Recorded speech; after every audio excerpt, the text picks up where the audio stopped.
저는 오늘 합독한 말씀 마태복음 5장 10절로 12절 말씀 가지고 팔복 9번째로 의를 위하여 박해를 받은 자의 복이라는 제목으로 함께 은혜의 말씀 나누겠습니다. 우리가 계속해서 은혜의 말씀을 나누고 있는 이 산상수훈의 이 팔복은요, 실상 이 복이라고 할 수 없습니다. 심령이 가난하고 애통하고 온유하고 의에 줄이고 목마르고 긍휼히 여기고 마음이 청결하고 화평케 하는 자를 누가 복이 있다 하겠습니까? 이 세상 기준으로 볼 때는요, 이런 사람들은 바보 같고 빼앗기는 사람들이지 결코 행복한 사람들이 아닙니다. 더구나 오늘 마지막 이 8번째 복은 더합니다. 위를 위하여 박해를 받은 자가 복이 있다고 예수님은 말씀하십니다. 아무리 이 때문이라고 하지만 욕먹고 매맞고 채찍질 당하고 굶주리고 빼앗기고 쫓겨나고 머리 들 것 없이 이것저것을 헤매는 사람이 어떻게 여러분 행복합니까? 차라리 이 길은요, 피해야 할 길처럼 우리가 보여집니다. 그래요 여러분, 그들의 소망이 이 세상이고 이 생뿐이었다면 그들은 가장 불쌍한 자들이었을 것입니다. 근데 그들이 핍박을 받은 이유가 어디에 있습니까? 그것은 위를 위하여 핍박을 받았다고 말씀하고 있습니다. 위는 곧 예수 그리스도입니다. 오늘 성경은 10절에서 위를 위하여 박해를 받은 자와 11절에 나를 인하여 너희를 욕하고 박해하고를 같이 나란히 기록함으로써 위를 위한 핍박과 예수를 위한 핍박을 같은 선상에 놓고 있어요. 그들의 소망은 예수님이었습니다. 예수의 제자들은 북이나 공명, 안전을 목표로 살았던 자들이 아닙니다. 그런 것이었다면 차라리 사업을 하거나 다른 길로 가는 것이 훨씬 더 현명했을 거예요. 근데 그들의 목표는 예수님이었어요. 오늘 저와 여러분의 목표도, 인생의 목표도 예수님이 되기를 주님의 이름으로 축복합니다. 그런데 아이러니하게도 이 위의 길을 쫓아간 자에게 주어지는 것이요, 이런 핍박이라고는 성경은 말씀하고 있어요. 그 핍박의 내용이 11절에 나와 있습니다. 나로 말미암아 너희를 욕하고 박해하고 거짓으로 너희를 거슬러 모든 악한 말을 할 때에는, 우리가 예수를 잘 믿으면요, 나에게 욕을 한다는 거예요. 박해가 나에게 다가온다는 거고요, 거짓으로 우리를 거스르는 일이 발생한다는 거지요. 또 악한 말을 우리가 들을 때도 있다는 거예요. 이는 제자의 길이 세상으로부터 결코 환영을 받지 못할 것임을 우리에게 분명히 보여주고 있습니다. 세상이 구하는 것을 구하지 않으며 세상이 사는 방식대로 살지 않기 때문에 그래요. 세상 방식대로 살면요, 우리에게 욕할 사람 없어요. 우리가 하나님의 자녀로서 하나님의 방법으로 살다 보니까 우리가 욕을 먹는 겁니다. 그들은 물질보다 예수를 구하고 그들은 힘의 논리보다 사랑과 용서의 논리로 나아가기 때문에 그래요. 만약 우리가 세상 사람과 전혀 충돌이 없이 화목하게 지내고 있다면요, 어쩌면 지금 우리가 잘못된 길을 걷고 있는지도 모릅니다. 세상과 같은 방향으로 걷고 있기 때문에 세상이 미워하지 않는다는 거지요. 마냥 좋은 사람이 아니라 의에 대해서는 세상이 두려워하는 사람이 되어야 된다는 거예요. 세상과 다른 사람으로 우리가 살아가야 된다는 거지요. 따라서 타협을 거절하는 우리에게 세상은 핍박의 응답을 제공한다는 거예요. 여러분, 본문에서 교훈하는 이 박해의 참된 의미를 알기 위해서는요, 우리는 먼저 박해가 아닌 것들을 좀 생각해 봐야 됩니다. 그럼 첫 번째, 무엇이 핍박, 박해가 아닙니까? 우리의 실수 때문에 당하는 어려움은 여러분 핍박이 아니에요. 그리스도인들이 어떤 일을 잘못 처리한 결과로 어려움이나 공경을 당할 수 있습니다. 그럴 때 그것은 박해가 아닙니다. 그것은 처벌이에요. 어느 설교가는 박해와 처벌에 대한 개념을 이렇게 얘기합니다.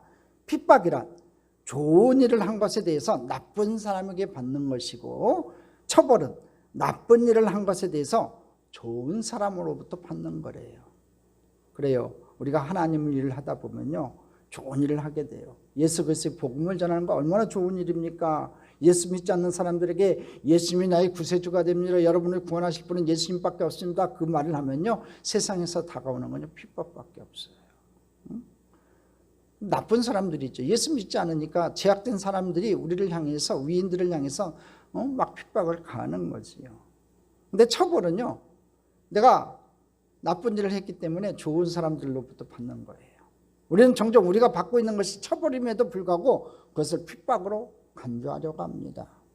베드로전서 2장 20절에 이런 말씀이 있습니다. 같이 한번 읽어보겠습니다. 죄가 있어 매를 맞고 참으면 무슨 칭찬이 있으리요.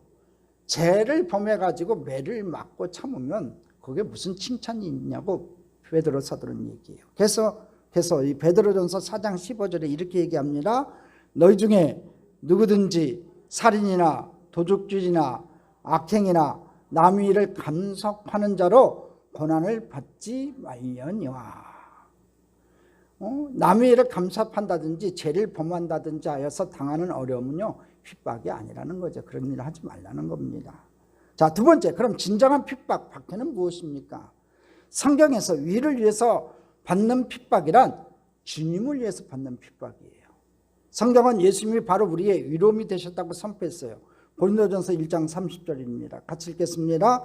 너희는 하나님으로부터 나서 그리스도 예수 안에 있고 예수는 하나님으로부터 나와서 우리에게 지혜와 위로움과 거룩함과 구원이 되셨으니. 너희는 하나님으로부터 나서 그리스도 예수 안에 있고 예수는 하나님으로부터 나와서 우리에게 지혜와 위로움과 거룩함과 구원이 되셨대요. 예수님께서 우리의 지혜와 위로움과 거룩함과 구원이 되셨대요. 이처럼 우리 주님은 우리의 위로움이 되시는 분이세요. 그러기에 의를 위해서 핍박을 받는 것은요 주님을 위해서 핍박을 받는 거예요. 그러므로 우리가 순수하게 주를 위해서 핍박을 받을 때에만 본문의 말씀에 근거한 핍박이란 이 단어를 이야기할 수 있고요. 이런 핍박에만 하나님의 상급이 있다는 거예요.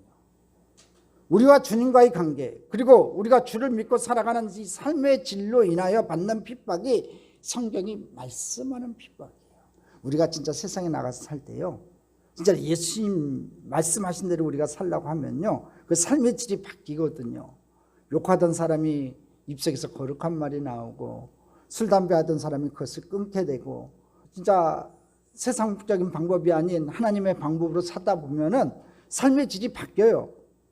옛날에 그 세상에 살던 삶의 질이 아닌 거룩한 삶의 질로 바뀌면요, 그때부터 세상에서는요 우리에게 뭐가 다가오냐, 핍박이 다가온다는 거예요. 그 핍박이 성경에서 말씀하시는 핍박이라는 거지요. 자, 디모데후서 3장 12절입니다. 우리 같이 한번 읽어보겠습니다. 무릇 그리스도 예수 안에서 경건하게 살고자 하는 자는 박해를 받으리라. 뭐 정확하게 얘기하지 않습니까? 주님 안에서 경건하게 살고자 하는 자에게는요 박해가 있을 거라는 거예요. 어려움이 있을 거라는 거지요. 예수님 때문에 삶이 변화되어 경건한 삶을 추구하다가 받는 핍박이라는 거지요. 여러분, 그리스도인은 빛으로 얘기합니다. 빛, 너는 세상의 빛이라 했어요. 빛. 여러분, 이 그리스도인이 있는 곳에는요 어둠은 정체를 드러낼 수밖에 없어요. 물러갈 수밖에 없어요. 우리가 빛으로 역할, 바라크, 발광체로서 하나님의 은혜의 빛을 받아서 그 은혜의 빛을 반사하는 이 바라크의 빛의 역할을 담당할 때 이 세상의 어둠은 점점 물러가는 거예요. 한 그리스도인이 사회에서 주님의 말씀대로 살 때 그렇게 살지 못하는 불신자들과의 삶과 여러분 날카로운 대조를 이룰 수밖에 없어요. 부딪힘이 있을 수밖에 없다는 거지요. 그가 아무 말도 하지 않고 또 아무 일도 안 하여도 불신자들에게 박해를 받을 수 있다는 거지요. 그때 그것은 박해라는 거예요. 우리가 그럴 때 있지 않습니까? 나는 잘못한 거 아무것도 없는데, 응? 오직 예수님 잘 믿은 거 하나밖에 없는데 박해하는 경우가 있어요. 진짜 그거 억울하지요. 참 그래요. 예배 드린 거 하나만으로도요 얼마나 핍박받는 사람들이 많은지 몰라요.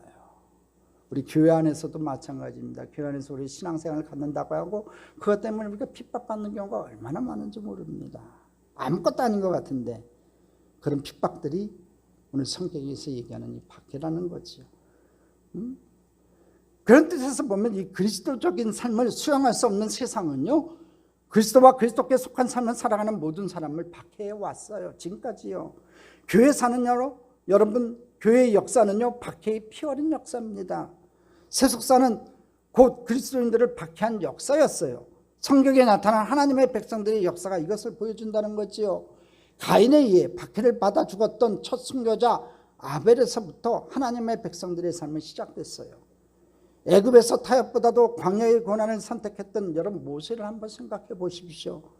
공중에서 무사 안일의 삶을 추구하기보다는 차라리 사자의 굴에 던짐을 받는 고난을 선택했던 다니엘의 생애는 무엇을 우리에게 보여주고 있냐 이거지요. 보디발의 집에서 쾌락을 누릴 수 있었던 삶을 거부하고 내가 야곱에게 죄를 범할 수 없다고, 범죄할 수 없다고 옥중의 고난을 선택한 요셉은 어땠냐 이거지요. 우리 그리스도의 생애와 바울의 생애, 이 모든 분들의 삶은요 의를 위해 핍박을 받은 삶의 표본을 우리에게 남기셨다는 겁니다. 그러므로 의를 위해 산다는 것은요 주님을 위해서 산다는 말이고, 의를 위해 박해를 받는다는 말은요 주님을 위해서 핍박을 받는다는 말이에요. 오늘 저와 여러분요 주님을 위해서 바르게 살고 세상으로부터 오는 박해를 기쁨으로 받을 수 있는 저와 여러분 됐으면 좋겠습니다. 세 번째, 하나님은 왜 그리스도인들에게 핍박을 허용할까요? 첫째로 진정한 성도를 구별하기 위해서 그렇습니다. 핍박은요 참 성도와 거짓 성도를 구별하는 하나님의 방법이에요. 여러분 마태복음 13장 20절 이하에 보면요 여러분 잘 아는 비유가 하나가 나와요. 뭐냐면 4가지 마음밭에 관한 이 비유의 설명이 나옵니다. 그 중에 두 번째가 무슨 밭이냐면 돌밭이에요. 돌밭. 이 마음은요, 이 돌밭 같은 마음은요 말씀을 들을 때 즉시로 받기는 받아요. 근데 그 속에 뿌리가 없어가지고 잠시 견디다가 환난이나 핍박이 올 때 곧 넘어지는 것을 말하고 있어요. 여러분 말씀에 뿌리가 없는 사람에게는요 환난이 임하면요 쓰러지고 도망가 버리고 말아요. 주님께서 핍박을 허용하는 이유는요 참 성도를 구별하기 위해서 그렇다는 겁니다. 토마스 왓슨이라는 유명한 설교가가 있습니다. 뭐라고 얘기했냐면요 가짜 성도들은 예수님을 따라서 감난산까지는 갈 수 있다, 그러나 갈보리까지는 갈 수가 없다고 얘기했어요. 고난받기를 싫어한다는 거지요. 욥기 1장에 보면 어느 날 사단이 하나님 보좌 앞에 와가지고 순결하고 정직했던 하나님의 사람 욥을 참서해요. 욥이 하나님을 열심히 경배하는 것은 하나님 물질적인 축복 때문에 그렇습니다. 자기가 많이 가지고 있고 살기가 편안하니까 하나님을 섬기는 겁니다. 아무것도 없으면 하나님 섬기지 않을 겁니다 하고 하나님 앞에 참소를 해요. 그러니까 하나님께서 진정한 신앙의 사람은 고난을 당해도 주를 버리지 않는 것을 보여주기 위해서 욥에게 시련을 허용합니다. 여러분 핍박은요 알곡과 가라지를 구별하는 하나님의 방법이에요. 그렇기 때문에 핍박이 왔을 때 믿음을 굳건히 지키는 저와 여러분 다 되시기를 주님의 이름으로 축복합니다. 둘째로 그리스도인의 거룩한 성품을 완성하기 위해서 핍박이 우리에게 허용됩니다. 핍박은 우리 그리스도인들의 거룩한 성품을 완성하는 하나님의 방법이에요. 다니엘이요 다니엘서 12장 10절에 이렇게 얘기합니다. 뭐라고 얘기합니까? 같이 읽어보겠습니다. 많은 사람이 연단을 받아 스스로 정결하게 하며, 연단을 받아서 스스로 정결하게 하라고 말씀하고 있습니다. 그렇습니다. 연단의 풀물 속에 우리가 들어가면요 모든 찌꺼기는 녹아버리는 거예요. 불순물이 녹아져 버리는 거예요. 여러분 핍박은 그리스도인의 거룩한 성품을 연단하는 하나님의 방법으로 쓰여지고, 핍박이 올 때 그리스도인들의 인격은 훈련이 된다는 거예요. 우리는 고난을 통해서 그리스도를 닮은 거룩한 인격을 배우게 된다는 겁니다. 고난의 십자가에서 우리의 자존심은 불타고요 혈기는 녹아버리고 마는 겁니다. 그 고난의 십자가가 없다면요 이 자존심은요 계속해서 내 딜레마가 되는 거고 혈기가 내 신앙생활의 딜레마가 되는 거예요. 그렇기 때문에 우리 삶 가운데, 우리 신앙생활 가운데 싫지만 가끔가다 다가오는 이 고난의 십자가가 여러분의 자존심을 불태워버리고 혈기를 녹아버리는 하나님의 큰 은혜로 다가가기를 주님의 이름으로 축복합니다. 베드로전서 1장 6절로 7절에 이렇게 얘기합니다. 자, 함께 읽겠습니다. 그러므로 너희가 이제 여러 가지 시험으로 말미암아 잠깐 근심하게 되지 않을 수 없으나 오히려 크게 기뻐하는도다. 너희 믿음의 확실함은 불로 연단하여도 없어질 금보다 더 귀하여 예수 그리스도께서 나타나실 때의 칭찬과 영광과 존귀를 얻게 하려 할 것이니라. 아멘. 여러분 보십시오. 우리가 환난 중에서도 즐거워할 수 있는 이유가 뭡니까? 너희 믿음의 확실함은 불로 연단하여도 없어질 금보다 더 귀하다고 얘기합니다. 그래서 그렇게 불로 연단받은 그 믿음을 가지고 있으면 예수 그리스도께서 다시 나타나실 때, 재림하실 때 칭찬과 영광과 존귀를 얻게 한다는 것이요. 오늘 여러분이 어떤 시험 가운데 있고 어떤 환난 가운데 있는지 몰라도, 불로 연단하는 그 아픔이 있을지 몰라도 그 불로 연단하는 그 연단이 금보다 더 귀한 것이 될 거예요. 나중에 그 연단 받은 것 때문에 나중에 주님께서 다시 오셔서 착하고 충성된 종아 하고 칭찬받고 하나님 앞에 영광 돌리는 귀한 백성이 될 줄 믿습니다. 서양 속담에 이런 속담이 있습니다. 흐르는 시냇물에서 돌들을 치워버리면 시내는 노래를 잃어버린다는 속담이 있어요. 돌들이 있기 때문에 시냇물은 흘러가면서 노래를 창조한다는 거죠. 우리 인생에 매일같이 좋은 일만 있고 매일같이 해피하다면요, 그 인생은 무미건조할 것 같아요. 가끔가다 아픔이 있고 가끔가다 기도 제목이 생기고 가끔가다 내가 아파서 하나님 앞에 무릎 꿇게 되는 그런 아픔들, 또 내가 생각지도 않은 곳에서 받는 핍박 때문에 내 마음이 많이 아프지요. 나는 선으로 되었는데 교우 식구들을 통해서 내가 악으로 당할 때, 내 마음을 몰라줄 때 그 마음, 섭섭한 마음들, 그런 것들이 내 마음에 상처가 될 수가 있어요.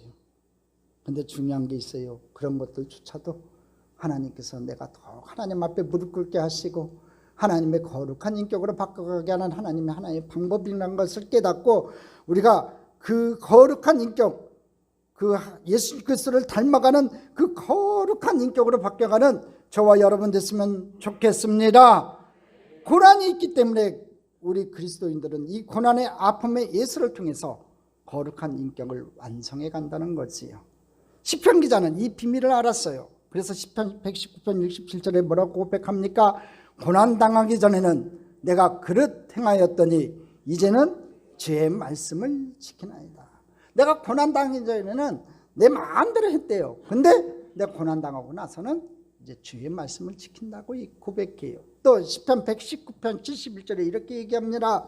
고난당한 것이 내게 유익이라. 이로 말미암아 내가 주의 율례들을 배우게 되었나이다. 고난당한 것이 내게 유익이래요. 왜? 이 고난을 통해 가지고 내가 주의 율례, 주의 사랑을 알게 되었다는 거예요. 그렇다면 여러분, 그 고난은 그 사람에게 축복이 되는 거예요. 그 고난을 통해서 내가 인격이 성숙해지고 내가 하나님 앞에 더 가까이 갈 수만 있다면 그 고난은 축복입니다. 아픔이 아픔으로 끝나지 마시고, 고난이 고난으로 끝나지 마시고, 그 고난과 아픔을 통해서 주님과 더욱 가까이 가는 축복의 백성이 되기를 주님의 이름으로 축복합니다. 실제로 핍박은 그리스도에게 연합된 것을 간증하는 것이기 때문에 우리에게 주어진다는 겁니다. 성경은 사랑의 첫 번째 정의를 오래 참는 것이라고 얘기합니다. 참된 사랑은 그가 사랑하는 대상을 위해서 목숨을 걸고 헌신하게 돼요. 요한복음 15장 19절에 이렇게 얘기합니다. 같이 읽어보겠습니다. 너희가 세상에 속하였으면 세상이 자기 것을 사랑할 것이나 너희는 세상에 속한 자가 아니요 도리어 내가 너희를 세상에서 택하였기 때문에 세상이 너희를 미워하느니라. 하나님께서 저와 여러분을 세상 속에서 택하였기 때문에 세상이 우리를 미워한대요. 핍박은 우리가 사랑하는 그리스도에게 속해 있기 때문에 받는 거예요. 다른 거 아니에요. 저와 여러분이 예수님께 속해 있기 때문에 예수님 거가 됐기 때문에 예수님 밖에 있는 사람들이 우리를 핍박한다는 거지요. 여러분, 타협하는 사람에게는 핍박이 없어요.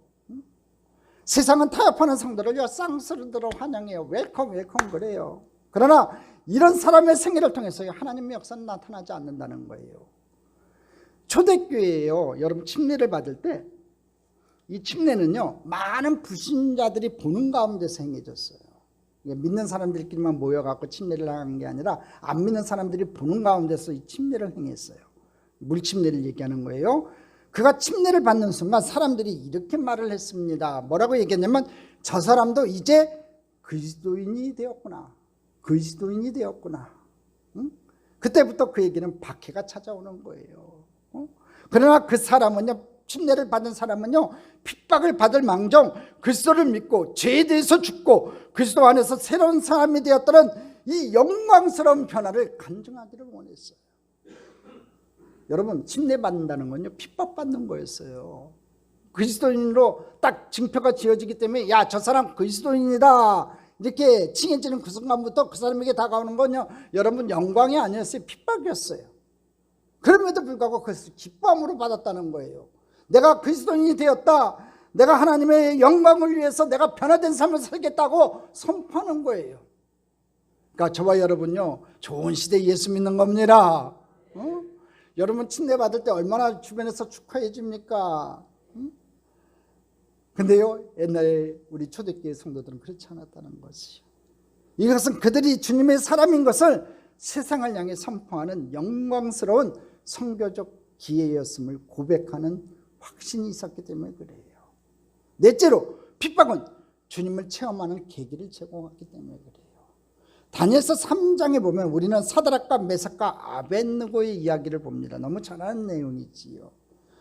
그들은 느부갓네살 왕이 우상 숭배를 강조했을 때 이를 거절해갖고 풀무불 속에 던짐을 받았어요. 그때 왕은요, 이 풀무불 속에서 4사람을 보았어요. 제4의 인격은 주님이었습니다. 주님은 당신이 사랑하는 자녀들이 고난에 처한 것을 방관하지 않으시고 그 현장을 찾아오세요. 바울과 실라가 복음을 전하다가 감옥에 갇혔지만 주님은 그곳에서 그들과 함께 계셨어요. 그 주님은 오늘 여러분과 함께 계시는 줄 믿습니다. 여러분이 힘들고 어려울 때, 고난당할 때 우리 주님은 함께 계시는 줄 믿습니다. 주님은 우리가 주님을 믿음으로 고난이 없다고 약속한 것이 아니에요. 믿기 때문에 오히려 고난을 당할 것이나 그 고난 중에 함께 하실 것을 약속하셨어요. 요한복음 16장 33절입니다. 같이 읽겠습니다. 이것을 너희에게 이르는 것은 너희로 내 안에서 평안을 누리게 하려 함이라. 세상에서는 너희가 환난을 당하나 담대하라, 내가 세상을 이겼노라. 이 말씀은 승리의 약속이고요, 주님께서 함께 하신다는 약속이에요. 할렐루야. 피난당할 때, 고난당할 때, 핍박을 당할 때 우리 주님께서는 저와 여러분과 함께 하실 줄 믿습니다. 이 스펄전 목사님이요, 육신의 질병으로 말할 수 없는 고통을 당할 때 성도들이 찾아와서 그를 위로했어요. 그때 스펄전 목사님이 이렇게 얘기합니다. 내가 확실히 아픕니다. 너무 아픕니다. 그러나 성도 여러분, 이 사실을 아시기 바랍니다. 내가 아픔을 당하고 고난을 당하고 있지만 그러나 이 아픔보다 주님은 내게 더 가까이 와 계십니다. 어느 신학자가 이렇게 고백을 해요. 이 고난을 가리켜서 제3의 성례라고 얘기를 합니다. 침례와 성만찬, 이게 우리의 성례잖아요. 근데 이 고난을 가리켜 뭐라고 얘기했냐면 제3의 성례라고 얘기했어요. 침례와 성만찬 못지않게 고난은 하나님의 은총입니다. 참 역설적인 얘기지만 여러분, 축복만이 하나님의 은총이 아니라 침례와 성만찬 못지않게 이 고난은요, 핍박은요, 우리에게 주시는 하나님의 은총이에요. 그 고난을 통해서 우리는 주님을 만나기 때문에 그렇습니다. 주님은 아까 읽었던 우리 요한복음 16장 33절에 뭐라고 얘기합니까? 세상에서는 너희가 환난을 당하나 담대하라, 내가 세상을 이겼노라. 이 말씀은 승리의 약속이고 주님께서 함께 하신다는 약속입니다. 그러나 이 약속은 고난의 면제의 약속은 아니에요. 주님께서는 또 누가복음 9장 23절에 이렇게 얘기합니다. 같이 읽겠습니다. 또 우리에게 이르시되 아무든지 나를 따라오려거든 자기를 부인하고 날마다 제 십자가를 지고 나를 따를 것이니라. 나를 따라오려거든 자기를 부인하고 날마다 제 십자가를 지고 나를 따를 것이니라. 그러니까 우리들의 십자가가 있다는 거지. 우리가 짊어져야 될 아픔과 고통이 있다는 거예요. 그 십자가를 지고 주님을 따라가야 되는 거예요. 그러니까 우리 주님 믿는다는 거, 예수 믿는다는 거, 여러분 우리 삶 가운데 다가오는 분명한 아픔들이 있을 거예요. 근데 그 십자가를 통해서 주님과 더 가까이 가시고 주님과 하나 되시고 주님과 동행하는 삶을 살아가는 저와 여러분 되시기를 주님의 이름으로 축복합니다. 예수님께서는요, 우리가 그분을 신뢰하는 그 순간 우리에게서 죄와 저주와 지옥을 빼앗아가는 대신요 십자가를 남기셨어요. 이 십자가 없이는요 부활의 영광도 없는 겁니다. 이스라엘 백성들이 여러분 광야를 지나면서 뱀의 유혹과 목마름과 굶주림의 시련을 겪은 후에야 적과 꿀이 흐르는 가나안 땅에 들어갔음을 여러분 잊지 마세요. 광야 40년 동안 많은 시험들을 당했잖아요. 그 시험들을 통과하고서야 그들이 가나안 땅에 들어갔다는 거예요. 그런데 우리는 시련의 광야가 없는 축복만을 원하고 있지 않냐 이거지요. 우리 한국교회가 그러지 않아요? 너무나 복복복 얘기만 하다 보니까 고난이 없는 축복만을 얘기해요. 근데 그렇지 않잖아요. 우리 인생선 살아봤지만 우리 여기 어르신들 많지만 지나온 세월 보면은 즐거웠던 날도 분명히 있죠. 사랑한 자녀를 얻었던 그 축복의 기쁨의 날도 있지만 그 자녀들 때문에 마음 아팠던 날들이 있었을 것이고 내 인생의 꿈이 사라진 날도 있었을 것이고 신앙생활하면서 여러 가지 마음속에 다가왔던 아픔들도 분명히 있었을 거예요. 근데 중요한 것은 그 순간순간마다 우리 주님께서 함께 하셨고 주님께서 힘을 주셨고 주님께서 다시 일으켜 세워주셔서 오늘 이 시간까지 저와 여러분의 발걸음을 인도해 주신 줄 믿습니다. 그러니까 여러분 너무나 시련의 광야가 없는 축복만을 바라보지 마시고 주님과 함께 십자가를 지고 따라가는 저와 여러분 인생 되기를 주님의 이름으로 축복합니다. 우리의 주님은요, 핍박의 이 가시밭길에서 우리의 인격을 단련시켜 순수하게 주님을 사랑하는 사랑을 가르쳐 주세요. 오직 그 고난의 길을 통해서만 진짜 주님만을 사랑하는 순수한 사랑을 우리에게 가르쳐 주신다는 거죠. 그리고 우리가 주님을 사랑하는 뜨거운 마음으로 주님 앞에 엎드릴 때 그래요. 주님, 내가 주님만을 사랑합니다. 내 인생에 주님밖에 없습니다 하고 고백할 때 주님께서는 우리를 영원한 본향 속으로 데리고 들어가신다는 거지요. 12제자의 생애의 마지막 최후가 이 사실을 우리에게 증명해 줘요. 십자가 달리실 때 어린 제자 요한 하나밖에 없었어요. 예수님을 사랑합니다. 예수님을 위해서 내 목숨까지도 바치겠다 했던 그 11제자가 다 도망갔어요. 한 명은 팔아먹기도 했고요. 다 도망갔어요. 근데 이 제자들이 예수님의 사랑을 깨닫고 부활하신 후 예수님을 만나고 진정한 그 사랑의 고백을 드린 다음 이 12명의 제자들의 인생은 바뀌었습니다.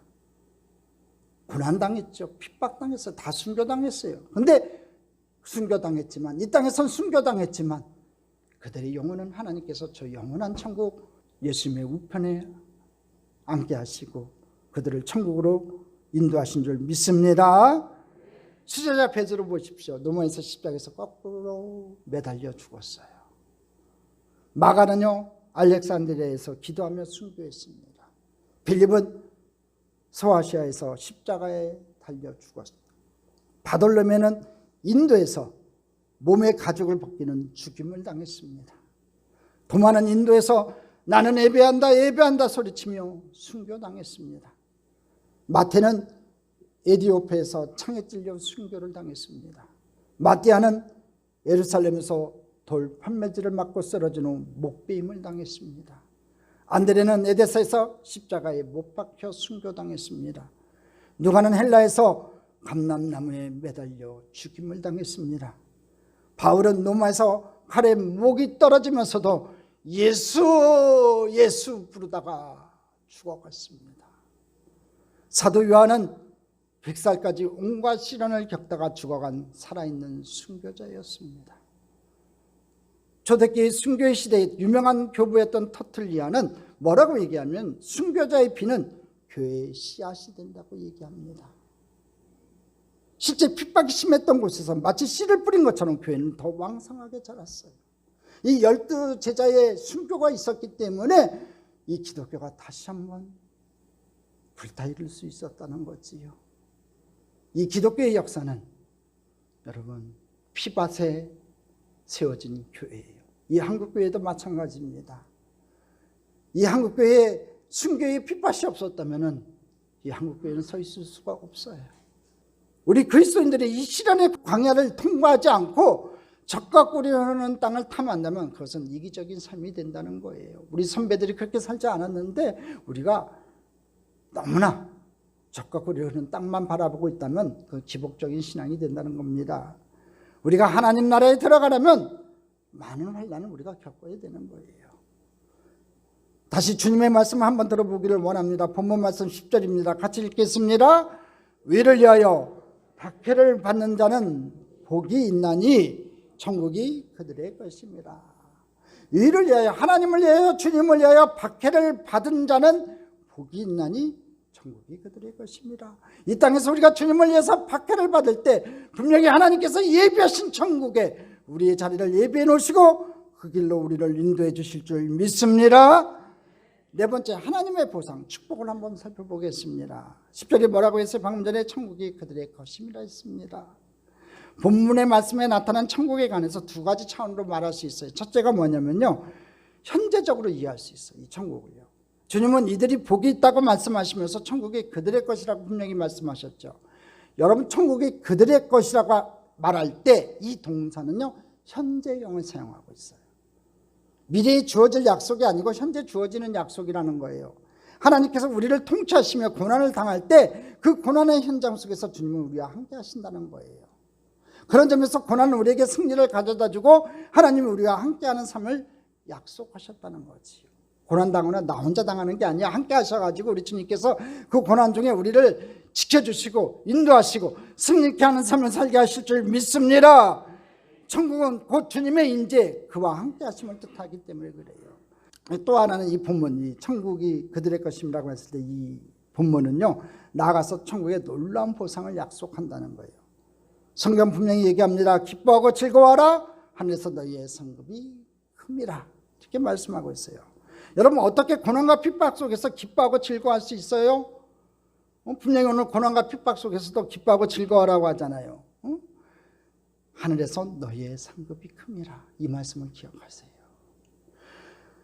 고난과 핍박 속에서도 우리가 꼭 기억할 게 있어요. 기뻐하고 즐거워할 수밖에 없는 게 뭐냐면 하늘에서 우리의 상급이 클 것이기 때문에 그래요. 그래서 꼭 기억하시고 신앙생활하는 저와 여러분 됐으면 좋겠습니다. 고난이 우리를 참된 성도로 만들며 이 핍박이 우리를 그리스도를 닮은 거룩한 인격자로 성화시켜 주는 것이라면 기뻐해야 된다는 거예요. 이 고난을 통해서 내가 더 거룩해지고 하나님 닮아가고 예수님 닮아간다면 여러분, 고난 속에서도 여러분 기뻐할 수 있어야 돼요. 이 고난을 통해서 주의 율례와 주의 사랑을 알게 된다면, 주님이 나를 향하신 뜻을 알게 되면 그 고난을 통해서 하나님과 더 가까이 가기 때문에 우리가 기뻐해야 된다는 겁니다. 로마서 8장 17절에 바울은 이렇게 얘기합니다. 같이 읽어보겠습니다.